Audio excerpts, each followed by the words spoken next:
আসসালামু আলাইকুম প্রিয় দর্শক, আশা করছি সবাই অনেক ভালো আছেন। বাঙালি এমন কোনো পরিবার নেই খেতে ভালো না বাসে। আমার মনে হয় সবাই বিরিয়ানি খেতে ভালোবাসে এবং বিরিয়ানির গন্ধ যখন রান্না করা হয়, মোমো করে গন্ধটা, তখন কিন্তু সবারই মন টানে যেটা কখন হবে, কখন খাবো। তো আমি প্রথমেই আগে মাংসটা রান্না করে নিচ্ছি, আর মাংসটা হচ্ছে দেশি মুরগির মাংস। দেশি মুরগির মাংস রান্না করার জন্য আমি ফোড়নে দিয়েছি কিছু গোটা গরম মশলা এবং পেঁয়াজ কুচি আর কি। তো যখনই এগুলো একটু লাল লাল হয়ে এসেছে, তখনই মাংসটাকে ঢেলে এবং সেখানে একটু ফ্যাটানো দই দিয়ে আমি কষে নেব। অনেকটা সময় নিয়ে কষে নিব, যাতে অল্প ঝোলে মানে অল্প পানির মধ্যে এটা খুব ভালো মতো সেদ্ধ হয়ে যায়। যত কম পানির মধ্যে আপনি মাংস সেদ্ধ করবেন, মানে বিরিয়ানির মাংস সেদ্ধ করবেন, তত কিন্তু বিরিয়ানিটা অনেক অনেক মজা হবে। প্রায় আধা ঘন্টা লেগেছে মাংসটা হতে। তারপর কিন্তু আমি বিরিয়ানির জন্য পেঁয়াজ কুচি দিয়ে ফোড়ন আর কি দিয়েছি। আর হচ্ছে এখানে 2 টেবিল চামচ ঘি দিয়েছি, 1 টেবিল চামচ আদা দিয়েছি, লবণ দিয়েছি। এবার এগুলোকে একটু ভালো করে কষে নেব।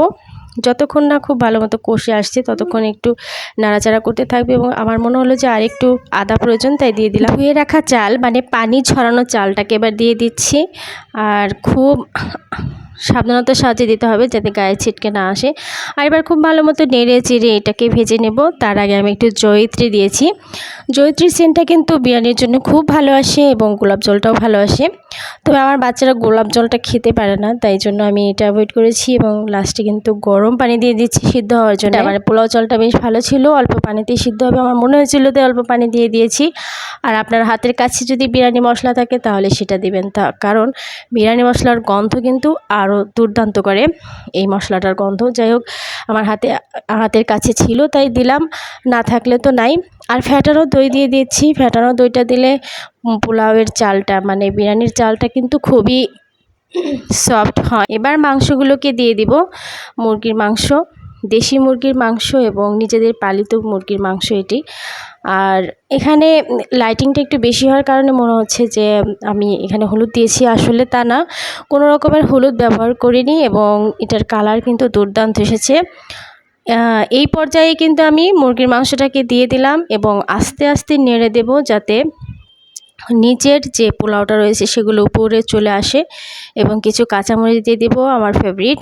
আর হচ্ছে কিছু কিশমিশ, আমি মাঝখানে একটু বাদাম দিয়েছি, সেটা ক্যামেরায় আসেনি।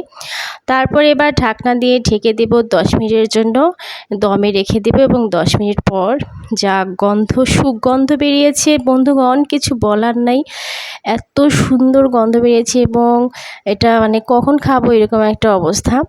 তো আমরা মেয়েরা সারাক্ষণ চেষ্টা করি ছেলেদের ভালো মন্দ খাওয়াতে, বিশেষ করে শুক্রবার আমাদের ছুটির দিন।